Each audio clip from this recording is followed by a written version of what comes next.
You're listening to Civic Media. You can tune into any of our live shows on any radio station across the state with the Civic Media app. Find us in your phone's app store and listen anytime, anywhere.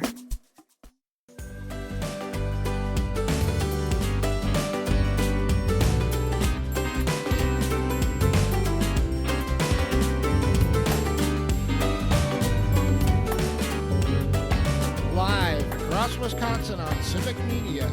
You're listening to Mornings with Pat Kreitlow, powered by Up North News. It's not the same. Our Lake Wissota studio, here is the founding editor of Up North News. I don't know. Pat Kreitlow. I mean, I'm good to hear Don again, but I mean, after a week of Parker, I mean, it's kind of tough to go back. I don't know. And Parker injects this like liveliness. I know. And my said we youthful wanted energy. to expand this. I'd love to hear some Kristin Lyerly intros and some Luke Mathers intros. I think it's time to open things up and crowdsource this. What do you think? On board. I think we could do that. Audience members, think of all our audience members. I know we got that voice note feature on the Civic Media app that people can use and make their own little intro to an hour of the show. Hey, it would work for me. Nice to have you back here up north. Nice to be home. 8:07 on this Friday morning, October 10th. That's Parker Olson in Studio A2 down in Madison, and Dr. Kristin Lyerly back from wherever she's the only person I know that travels more than me sometimes, getting around. And you were in Boston this week. Yeah, I was in Boston, some meetings, met with some folks from the Mass Medical Society and talked about all the crazy stuff that's happening in the world. You know, it's very interesting because we live in Wisconsin, which is a very divided state. We have a lot of opinions around here, but they're pretty blue in Mass. And to hear how they're practicing medicine and the things that they're worried about was really perspective forming. I'll bet. Yeah. So we'll get into some of that in just a sec here. But first, from Rob, I know that he gave us a good morning here in YouTube. There he is. Good morning from Tigerton. It's cloudy and 50 degrees. Yesterday, I was busy mowing grass and leaves in the Tigerton area. I will be done mowing for the season this weekend. It was a great year mowing. I've been mowing every week since April 28th. Now busy doing paperwork for the mowing season.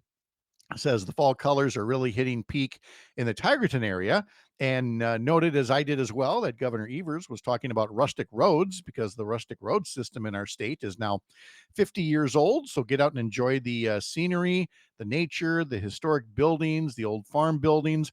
Rustic Road 47 between Tigerton and Wittenberg on County M is the one closest to him. And then finally, he says, I have a sore right knee that's been bothering me in recent months. When I was 12 years old, I fell off a hay wagon. Maybe my football and farming is catching up to me as well. I think that's all just our transition to see how our favorite knee replacement patient is doing these days. Well, good. It's been 6 weeks. Okay. You know, healing well, but, you know, it takes a long time. Well, you're walking through all those airports, you know. You were telling me off air, you went through the Detroit airport, which nobody gets through without 10,000 steps on there. Gosh. Yeah, you know. stopped, stretched. And I refuse to do transport. Like if I have time, I just am going to walk. Oh, do you know what happened last night? Oh boy. We not at the Dallas airport. We were at the Twin Cities airport. We'd arrived. And of course, we always joke about how our gate is always like at the very end of any given concourse. And of course, there it was. And it was 6, 7 o'clock at night.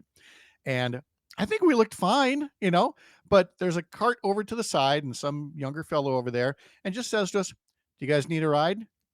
And we didn't. We were just like, but we walked away going, how old do we look right now that people are now officially offering to help us across the street, you know? It's like, wait a minute. We should have gotten mad. Like, what are you talking about? No, we're young. We're virile. We don't need no ride. Instead, we were like, we almost said yes. No, you probably said, oh, no, thanks. Thanks no, anyway. Thanks. We're good. That's what we said. Like, no, thanks anyway. We're good. And then immediately went into, what did he see in us that looked so like, I don't recall hobbling. But anyway, those days are getting closer. Maybe but you just look tired. I always look tired, you know, and amazingly, Kristin never does. She comes off of these meetings still, you know, all charged up and everything. I'm assuming this is through your new work on the national board of ACOG. No, this was with the Committee to Protect Healthcare, which Oh, okay. is an incredible organization of nearly 40,000 doctors all across the country in every state doing this patient-facing advocacy work. So they're involved in a lot of things, like here in Wisconsin, they were involved in the last two Supreme Court races, the ballot initiatives that were primarily about abortion all across the country. Lots of stuff where you need the voices of doctors specifically to talk about what this means for us and our patients. And in the era of RFK Jr., where we saw a recent study come out yesterday that the partisan divide where people place their trust is stronger than ever before. RFK Jr. is heavily trusted by Republicans, even though the things he says are frankly not true in many cases. Like, for example, this connection between autism and circumcision. Can we talk about that? Can we I talk wanted to. extensively about circumcision on our morning show this morning? Can I, again, we Do we talked have so to set much. ground rules? There's so much gyno talk, and instead we're doing circumcisions today, which is again fun because of the ridiculousness of it. And again, I hope Sherry doesn't mind me, saying something personal here. But right before I texted you the story about Kennedy saying this, I showed her my phone, and there it is, Robert Kennedy Jr. trying to make a connection between autism and circumcision via Tylenol. And it's just one of those times when she looks at another RFK headline and just says, I don't want to go to work tomorrow. It's just like, I mean, the people who went to medical school, the people who study science have to look at this yo-yo as the Health and Human Services Secretary. So naturally, my next step was to text it to you and say, yep, let's get into it. What made Robert Kennedy Jr. try to make a connection between autism and circumcision? Hey, I don't know what made him do it, but I want to be very clear. He specifically referenced two studies, and he didn't say which two studies they were, but it is likely that they were two very poorly done studies with terrible methodology. That means that when you put a study together, you have a bunch of planning that you have to do. You have to pick your patients and you have to narrow what you're trying to study and make sure that it's actually going to come up with the results that are going to be meaningful. These studies were awful. But unless you understand the complexity of it, on its surface, if you're just reading the headline, it could look legitimate. These are not legitimate studies. So why go here? Well, here's my theory. Circumcision is another one of those things that in my practice, in any OBGYN's practice, anytime we're talking about having a baby boy, we have a conversation with our patients about what are you thinking? And it's a complicated conversation. Some patients they know what they want to do. They feel comfortable with it. Other people want to have a very in-depth conversation about the risks and the benefits and what's the best thing for my family. And that's important to do. Don't get me wrong. And it's not for everybody. But to draw this kind of a conclusion and recognizing that this is a tender topic for many vulnerable families is so irresponsible coming from the person who is leading health and human services for this country. Well, it is the equivalent of drawing on a hurricane map with a Sharpie. Yes. And that's what some of these studies, quote unquote, are like. And he, of course, doesn't care, much like Trump doesn't care. You make the things say what you want them to say, whether it's what they really say or not. And now we've put another element of confusion, especially into pregnant women. Yes, the fathers and partners and everything as well. But it just seems, what has this guy got against pregnant women and women in general that so much of his gobbledygook is meant to alarm your patients? He finds those sensitive topics that make people feel uncomfortable and he exploits them. And there was another clip where he said, we are doing the studies to make the proof. That's not how science works. In science, you have a hypothesis, you have a question that you are trying to answer, and you guess, like, this is what I think is going to happen. But then you have to let the science do its work in order to be objective and honest and real and applicable.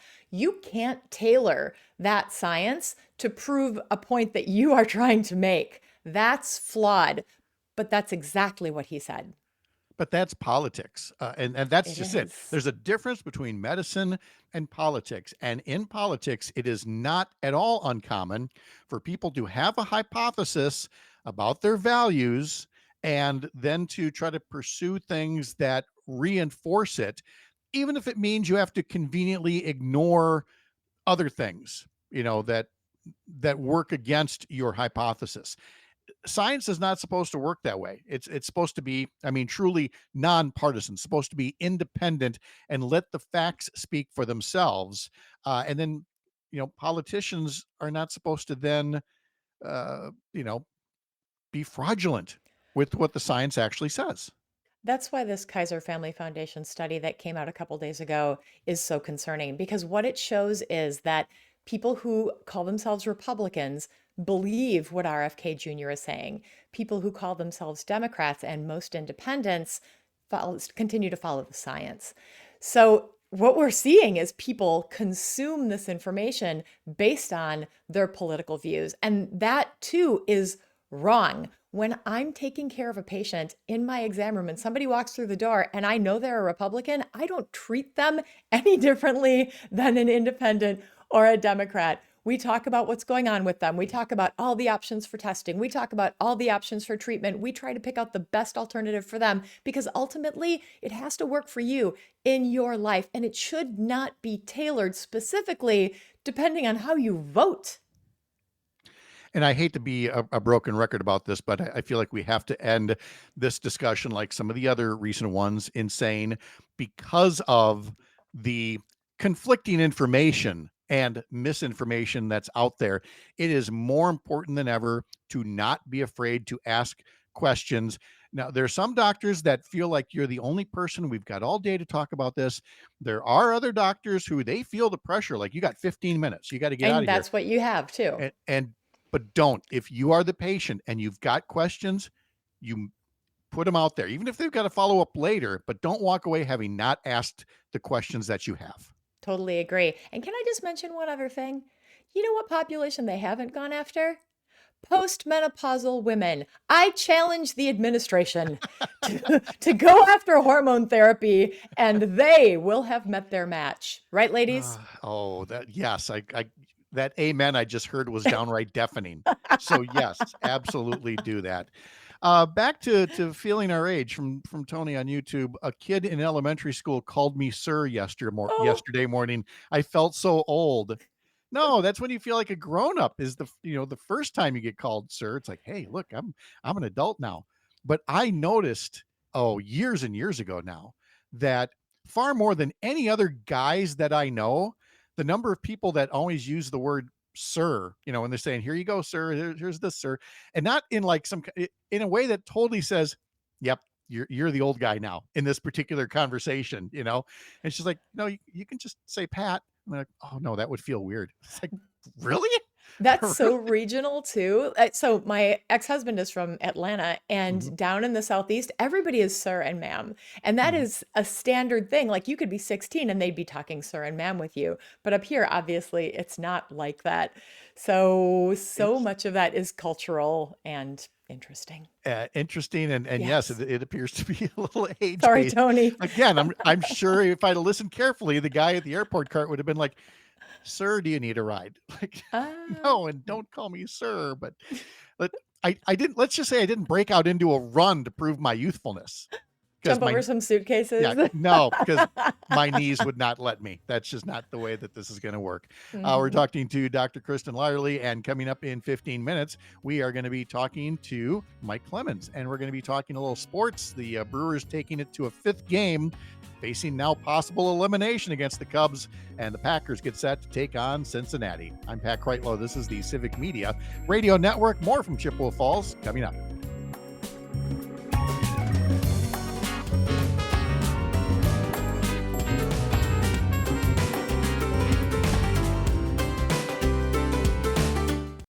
You're listening to Civic Media. Stay up to date on the latest news and information for your local community and Wisconsin by signing up for our free email newsletter. Visit civicmedia.us/email to get started.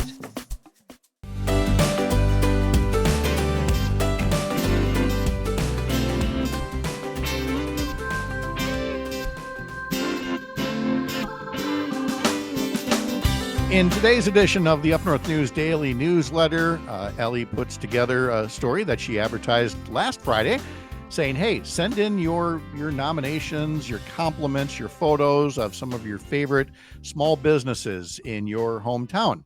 And so a shout out to a few of the folks that sent in their favorites: Makers Market Square in Mount Horeb, Geiger Awards and Apparel in Waukesha, Rosalie Book Boutique in Beaver Dam, Wind and Unwind in Waupun, and the Hub in West Bend. And now Ellie's asking for, we're going to narrow it down to just local pizza joints. And I remember we did this on the show, I want to say last year sometime, and got a tremendous response. And so you can do the same thing. You can either put something in the comment sections here, or you can send us an email, radio@upnorthnewswi.com, and give a shout out to your favorite local pizza joint. Can't be part of a chain. It's got to be something local, and, tell us why that is. We'd love to give them a little free pub over here on the radio all across Wisconsin. I'm so hungry now. I know. I'm sorry. I didn't mean to do that, but I kind of did. Like, Cocoon and a Hinterland and yeah. Right. I was telling folks yesterday or the day before about how when you're traveling, at some point it occurs to you, I haven't had a home cooked meal in however many days, and you're maybe grabbing breakfast in the hotel, you're maybe getting lunch at the conference, you're maybe going to dinner with somebody or whatever the case may be, and you start to feel like, oh my God, I haven't taken a meal off. So this morning it was a piece of toast, and for lunch it's going to be the same thing. I'll probably have too much for dinner tonight as a result, but you realize I got to back off on this. But now we're talking about pizza. And so we'll see how much longer this lasts. That's so good. Yep. Yeah. I always like a good home cooked meal as long as I don't have to cook it. Yeah. That's fair. That's fair. Yeah. No complaints detected here. Let's see. And then, now Rob says we've gotten him. He's hungry for a fish fry. It's Friday. Oh, it is Friday. Yeah. Tony jumping in there. Oh yeah, fish fry, Rob. So there we go. Now we got people, and we should do that. We should do shout outs to favorite fish fry places as well, like the one you took me to in Green Bay a couple of years back. So yeah, there's all kinds of good places. All right, where were we going to go originally? Oh yes, our friend Emily Cephos is running for state assembly. Yes. She's running in the 56th Assembly District, which is whereabouts in the Fox Valley. It's like northwest of Appleton. It's in, it's kind of in central Wisconsin. I think Clintonville is part of it. Okay. Greenville. It's a pretty rural area. It's been a Republican stronghold represented by Dave Murphy for a long time, but turns out Representative Murphy doesn't appear to actually live in the district, Pat. No, this from the Appleton Post-Crescent. Within hours of a Post-Crescent story about residents of the 56th Assembly District demanding that State Representative Dave Murphy come clean on where he's living, Murphy has changed his address. As of October 8th, Murphy had listed an address in Grand Chute as his voting address on his Wisconsin State Legislature webpage. A day earlier, he told the Post-Crescent he was leasing a residence at an address on property that was in the 56th Assembly District, except that it wasn't. It's actually in the 52nd, which is represented by Lee Snodgrass of Appleton. So a group of concerned citizens has gathered to question how it is that their assembly rep doesn't live in the district. This is hardly the first time that this has happened in Wisconsin. I think most notably of Shannon Zimmerman, a Republican from the River Falls area, whose address has been different from the rest of his family for some time. And yet again, nothing really came of it. But I applaud Emily Cephos for saying, you know what, somebody should call attention to maybe having your representative be representative of your district by living in your district. That's only a fraction of the reason that I applaud Emily Cephos. If you know anything about Emily Cephos, who ran for Assembly District 56 2 years ago, she is that person who shows up on your front porch and asks you how you're doing. She doesn't say, I want you to vote for me. She doesn't say, this is my party. She says, how are you getting along? What could be better in your life? She is desperate to bring people together and create the kind of change that we all know we need to see. And I'm so excited that she is running, but she also knows that she's got to call Dave Murphy on his shenanigans and acknowledge that he hasn't been doing anything for his constituents. He's been sitting in this assembly seat, parked there, because he wants it, not because he's representing the people of his region. No, it's a big difference between representing your district versus representing your party by having to have a seat in that district. And so Emily's in this. This is, of course, the season for candidates to get into the races for an election that is now just over a year away. It takes that long to engage in the fundraising and to start knocking on doors and to get your name out there. We've had a busy week or so here with Josh Call deciding not to run for governor. Instead, he's going to run for a third term as attorney general. Missy Hughes, meanwhile, has gotten into the race for governor. And so maybe we'll wrap up just with your thoughts on Josh Call running for a third term as Wisconsin attorney general, because he certainly has put the fight for reproductive health rights front and center in what he's done in his first two terms. Oh, that and so much more. We need Josh Call in this role in order to provide us, the citizens of Wisconsin, a solid defense against the craziness of the Trump administration. Trump has shown us that everything he's going to do is going to be in the courts. So if you don't have a strong attorney general, a strong, experienced, proven attorney general, you're out of luck. So I'm thrilled that he has made this decision. He'd be a great governor too, but in this role as attorney general at this time in history, I'm very, very happy. Yeah, and again, there is time here, and I know this sounds like an old man of 61, but I was looking at the age. Josh Call is 44. There's plenty of time to either run for U.S. Senate or governor in the coming years. Let's see, you've got, Mandela Barnes is 38 years old. David Crawley's 39.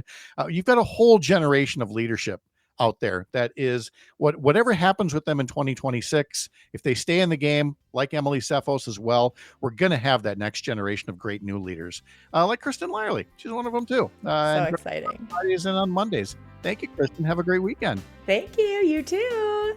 Clemens is coming up to talk a little bit sports, Brewers and Packers, all coming up next on the Civic Media Radio Network.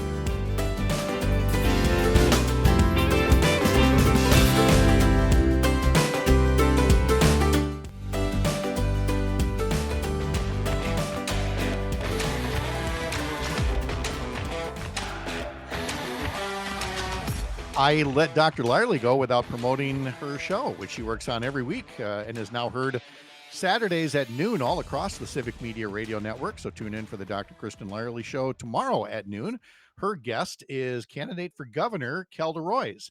And I was making the note earlier about, shall we say, the youthfulness of the current field of candidates for governor. And I thought, well, if I gave one, I better give all the rest of them here. So what I've got here is Josh Call, who is not in the race now, is 44. Lieutenant Governor Sarah Rodriguez is 50. Fran Hong, 36. Kelda Roys, 46. Missy Hughes, 57. Dave Crawley, 39. Mandela Barnes, a potential candidate, 38. Republican Tom Tiffany, 67 years old. So, again, a lot of opportunities for folks who either will get the governorship next year or there's a U.S. Senate race 2 years after that. So, again, Kelda Roys will be on with Dr. Lyerly coming up at noon tomorrow. Let's bring in now Mike Clemens, and let's talk a little sports here about, well, you got the Brewers and the Cubs. Unfortunately, now the Cubs facing elimination. And so I guess we may as well start there as well as anything else. Mike, good morning. How you doing? Well, it was tough last night, man. The momentum shift after Quinn Priester's performance the other night is just unbelievable. I just flip a switch, and I don't know if it starts with the atmosphere, the Cubs fans there at the friendly confines. Freddie Peralta starting last night, and you know what? Did you see at one point the fans at Wrigley were chanting, Freddie, Freddie? Yeah, and I did not think that would get into his head, but it seems to have done just that. And that's why I said earlier, anybody who's got a ticket for tomorrow night's game, man, you better not let the Cubs fans be louder than you, because they do not need to feel like this is a home game. This is our territory. We got to protect it in a game 5, 7:08 first pitch tomorrow, pregame at 6:30 on stations across the Civic Media Radio Network. And yeah, how much are we missing Brandon Woodruff right now? Well, that sounds like simple analysis. And after the game last night, I went up and down this playoff roster, and that's it. I mean, it's simple. That's it. So, let me set the scene here. It's last Saturday afternoon. The crowd that the Brewers drew of Brewers fans was just phenomenal. And I've been doing this since '82. I got in as a producer to cover those World Series games. And I was talking to Mike Vasallo, the PR director, after Game 2, and I said, this crowd, man. He goes, I know. I said, did you guys have auditions and rehearsals? This was crazy because they had a great rendition of the national anthem, other kinds of pageantry, a little tribute to Euchre. The crowd got there early. They were all mostly in their 30s and 40s, and frankly, a lot of them sober for that afternoon game. And then they bring out Charlie Barons, and he's waving that rally towel. They gave out 42,000 rally towels. And I'm like, oh, my. And they were just so in sync with all the things that, that the scoreboard crew plays to get the crowd going. And they just dominated with noise and everything. Brewers jump out to a 6-1 lead. They win Game 1. They win Game 2. One thing that was interesting is that both these teams, they're scoring early in the games. I think that was combined by the end of the first inning was 32 points for both teams. 21 of those points in the first inning, which is a new Major League Baseball record in a playoff series. So then they get down to Chicago, and with Brandon Woodruff out, their starting pitchers for a playoff is Freddie Peralta, and then the number 3 guy was the Quinn Priester, 25-year-old who grew up around Chicago. He only lasts 39 pitches in Game 3 the other night. They hit him for 3 runs, and they end up losing that game 4-3. Then last night, Freddie Peralta gives up a 3-run homer to Ian Happ, 2 outs, 1-1 pitch, guys on first and second, and it looks like Freddie's going to get out of that jam. Nope. The Cubs jump out to a 3-0 lead, and that just changes the atmosphere. Now, when you've got a lead like that, especially in a postseason game, your pitchers can relax and coast and aim for the strike zone, and the Brewers only got 3 hits last night. And now it's even Steven tomorrow night. I don't know what Murph's going to do. I think he made a very wise move that he said, okay, look, I really only have 2 starting pitchers. So what I'll do is let's secure Game 1. Put Freddie out there. That worked. Yep. Let's go by pitcher by committee for Game 2 here at home. So then we're at Wrigley. We'll put the kid in there, and if he can win Game 3, boom, we're done. Well, it didn't work, and now they're running out of pitchers. And I don't know what he's going to do tomorrow night. No, and everybody's kind of wondering / worrying about that. For Priester, I don't know if the term is proper here. If I say, the yips in that he just could not hit the strike zone with his signature pitch. And, the closest example I have was growing up in Minnesota, where Chuck Knobloch was like one of the premier shortstops. And then he moved to the Yankees and he did okay for a season or 2 there. And then he got the worst case of the yips, I think, perhaps anybody's ever seen, where he could not throw a ball to first base to save his life and ultimately left the game. And I'm not trying to project onto Quinn Priester here. I'm just saying that there is, much like a batting slump, I mean, it just gets in your head if you can't find a way to deal with it. And I worry about the kid that way. The other kid I worry about, Jacob Mizorowski. We're going to need him to pitch multiple innings of relief tomorrow. And again, with that 103-mile-an-hour fastball, he's got to hit his marks. Got to hit his marks. Got to put a little bit more motion on the ball. And he had some kind of a bit of an emotional breakdown when guys started hitting him. That Murphy, and we won't go into detail on that, but it's something where Murphy has to protect it. He's just a kid. He's 23, the Miz. Lots of pressure on him. Maybe they should have held off on the T-shirts, whatever. But anyway, that's what's going to happen tomorrow night. The good news is the game is at home. If the Brewers can, turn it around and get that same momentum going they had last weekend, they would be at home on Monday night against the LA Dodgers, a team that they've swept. Yes. So we'll see. Yeah. And the Dodgers get in on one of the craziest final plays ever. Philadelphia's pitcher Orion Kerkering, I think is the name, and just having what should have been a relatively easy, comebacker to the mound, throwing it to first or home. He chooses to throw it home, and it goes way wide. Dodger runner scores. Dodgers clinch the series. Again, that kind of heartache that will haunt, Philly fans for the entire winter. But, that's how baseball works, is sometimes a single errant throw can change everything. There's a hit. It gets hit back to this pitcher, and he's got the ball in his hands. Now, the runner on third base is already halfway down the line, right? He's rolling. There's 2 outs. and the Phillies just need one more out to win this game, and or to keep the game going because they were in extra innings. And in a panic, instead of picking up the ball, which he was kind of having a hard time getting a hold on, and throwing it to first, where he had plenty of time to throw it to first before the batter got there, he flips it to his catcher. It goes wide.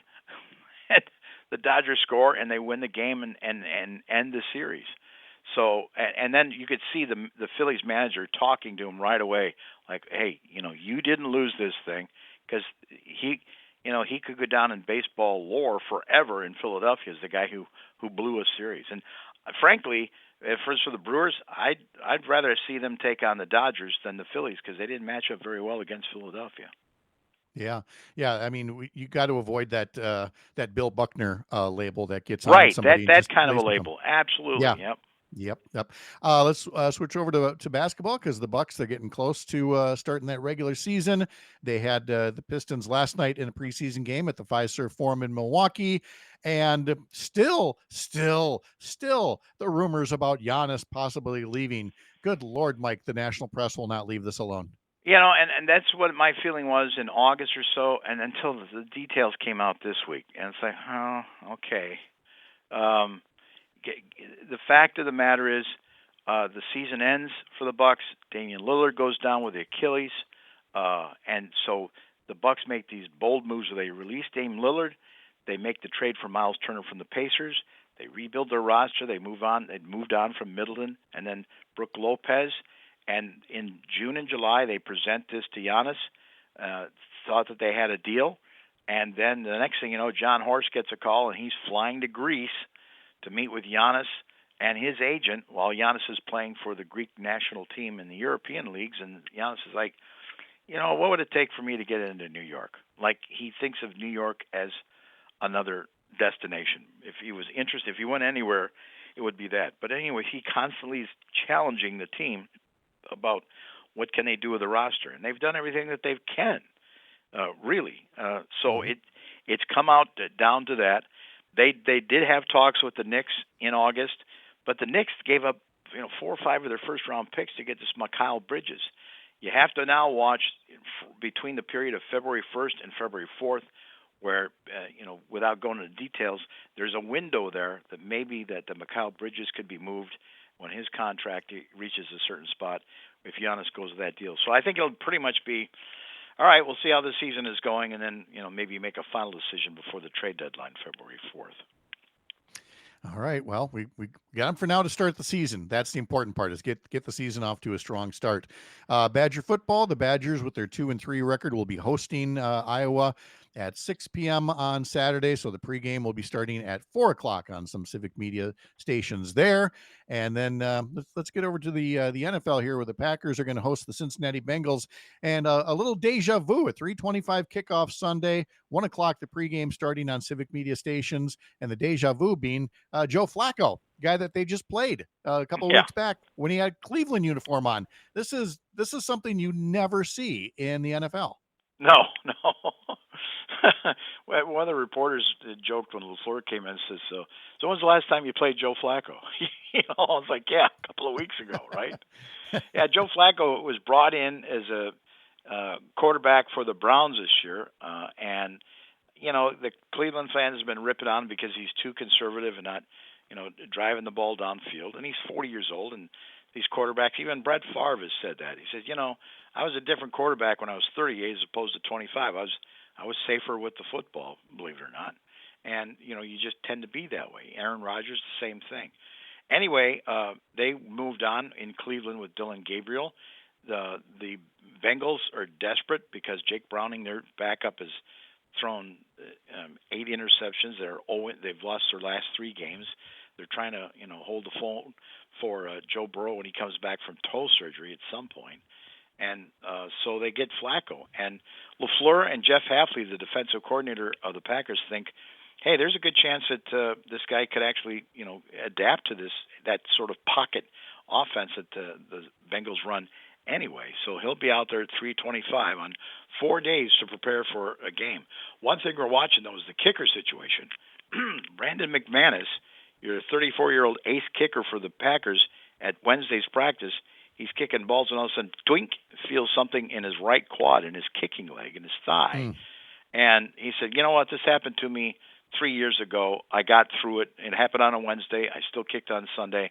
I kicked a 40-yarder or a 50-yarder. So he might be a question mark for Sunday's game at kicker. All right. Well, and back to Favre, today is his 56th birthday. And so if he's making comments about his playing shape, I mean, we're facing Aaron Rodgers in a couple of weeks here. Maybe the game between that, the Arizona, maybe we end up facing Favre at 56. Maybe he feels like he's got something to prove there. Anyway, Packers Bengals, again, coming up this Sunday, and Mike Clemens will be following it all, and we will talk to him all about it next Friday as well. Safe travels, Mike. Have a great weekend. You know, we laugh about that, but stranger things have happened in the NFL. Have a good weekend, Pat. Stranger things have happened. Thank you, Mike. Appreciate it very, very much. And again, 3:25 kickoff. 1 o'clock is the pregame for the Packers and Bengals. For the Badgers against Iowa, coverage begins at 4 o'clock tomorrow for kickoff at 6, homecoming against Iowa. And Brewers and Cubs, pregame starts at 6:30 tomorrow. Some final news and notes back home in Lake Wausoda after this on the Civic Media Radio Network.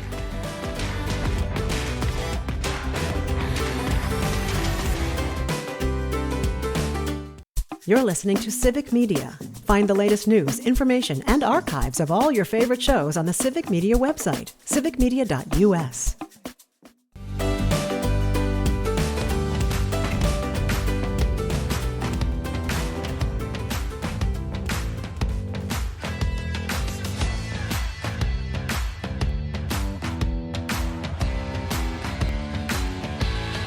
All right, let's look ahead at what you'll find across the Civic Media Radio Network later on. Coming up on the Matt Nair on Air program with Jane Matt Nair and Greg Bach. Dan Schaefer from the Recombobulation area joins Jane and Greg just after 10 o'clock this morning. And then get this, Todd Alba today at 2:35 is going to be talking to Mike Mankey, the PA announcer for Badger Athletics. I've been hearing some promos for that. The man behind the voice, as Todd likes to say. So that should be a lot of fun. I'm really excited about that. I want to make sure I hear that today.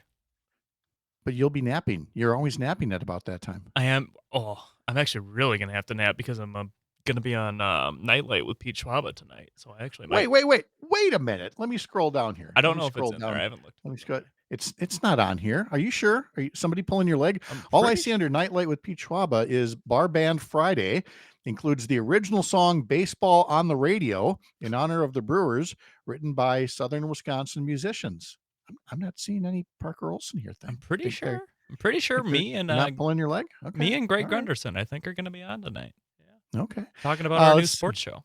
Maggie Dawn has Jeremy Janine from Urban Milwaukee. Let's see. Also Jennifer Sullivan, Director of Health Coverage Access for the Center on Budget and Policy Priorities, talking about the rising cost of health insurance because of Republicans cutting subsidies for the Affordable Care Act. And also Terry Barr will join Maggie for What's Good and Local but Overlooked. But getting back to Todd here for a second, not only does he have Mike Mankey coming on, but it says here at 3:06, weirdly specific time, but after the 3 o'clock news, there's going to be a VIP ticket giveaway to the world premiere of No Packers, No Life, the incredible story of an avid group of Japanese Packers fans making their way to the Mecca of Lambeau Field, debuting at the Majestic Theater in Waukesha. And Todd's going to have VIP tickets to give away for this thing. Wow. How fun is this guy? That's very fun. He's big time. How about that? VIP? VIP tickets. What do we got? We don't even have tickets. I'm looking around. I don't even have. I mean, I can give away my Roy Kent coffee mug. That's about it. You're not separating yourself from that. No, I'm not. Totally not. No. Are you going to be watching your Whitewater football team in action this weekend? I should have gone over the WIAC schedule with Mr. Clemens while he was here. Yeah, that's all right. Whitewater is playing against Stevens Point this weekend. Stevens Point is how you would say lowly. They are not good. So I might not watch. I might just listen and watch something else. Okay. Let's see. We've also got UW Eau Claire is traveling to UW La Crosse. Yeah, that's And gonna be you've got Platteville heading to River Falls. that'll be fun. Again, Whitewater at Point, and Oshkosh heading to Stout for Might be interesting. the standings here overall. Yeah, I mean, it's only week 2, I mean, Of so conference play, at the yeah. top, you've got Platteville, La Crosse, Oshkosh, and Stout all with 1-0 records. And then now at the bottom with 0-1 records, Eau Claire, River Falls, Stevens Point. Ooh, Yeah. is that Whitewater really down there at the bottom? Whitewater lost in double overtime to La Crosse last week. So Is that a symbolic victory? Can we make it like 0-1-1? Oh no, Or no, no, something no, like no, no. that? It was not that. It felt like we lost 4 games because we're up 17-0 at halftime, and we didn't score until overtime. I see. No I symbolic see. victories here. Okay, I gotcha. On the text line from Tiffany in River Falls, talking about Shannon Zimmerman saying, I think our assembly district gets forgotten because we're so close to the Twin Cities and we're part of the Twin Cities media market. We have to seek out Wisconsin news, and it's so frustrating, but it's why I love civic media, and I tell everyone to listen. And Tiffany, we appreciate that very much because, again, both from Up North News, which is part of Courier Newsroom, and civic media, a real core focus has been getting Wisconsin news out to places that have a tough time getting Wisconsin news, places that are in the Twin Cities TV market or the Duluth TV market, or they're down there, closer to Chicago. And it's just tougher to get Wisconsin news into some of these places. It's kind of like, Parker, the way every year we have members of Congress introduce bills so that you can actually see the Packers everywhere in Wisconsin, including if you're in the Twin Cities TV market, and yet nothing ever comes of it year after year after year. Yeah, It's tough to feel like you're a Wisconsinite in some of these border communities. it is. It sucks. I think that's part of too why you see so many Cubs fans at Brewery games is because they're all right there. Yes. Yeah, exactly. So again, you've got organizations like these that are trying to put more Wisconsin news, Wisconsin sports into these places and kind of bring more of Wisconsin together and feel a bit more united. It's way too easy to feel like you're more part of a TV market than what's inside your state borders. But who your legislator is in Hudson, in St. Croix County and in Pierce County, these things should matter a lot to the voters there, but you'd never know listening to Twin Cities media. So I'm glad we're filling a role there, especially around the 3rd Congressional District. We've got so many stations in and near the 3rd District so that people are hearing much more about the importance of the congressional representative for that area, whether it's Derek Van Orden this year or whether it's, one of the other candidates that wants to unseat him. These are uniquely Wisconsin issues that people deserve to hear about. It's part of what we talked about with Congressman Mark Bocan yesterday, and why he's doing town halls throughout the 3rd Congressional District, because the current representative there isn't holding any. And so once again, you got people with a focus on bringing news to all of Wisconsin so that you have, the right representation in both Madison and in Washington, D.C. when these elections are all over. Well, Parker, hope you have a good weekend. Good luck to Whitewater anyway. Thanks. And of course, to the Brewers, the Badgers, the Yes. Packers as well. We will be summing all of it up, of course, Monday morning, 6 a.m., back here up north. I'm Pat Kreitlow, founding editor of Up North News, the Wisconsin outlet for Courier, a pro-democracy news network building a more informed, engaged, and representative America. Have a great weekend. See you Monday.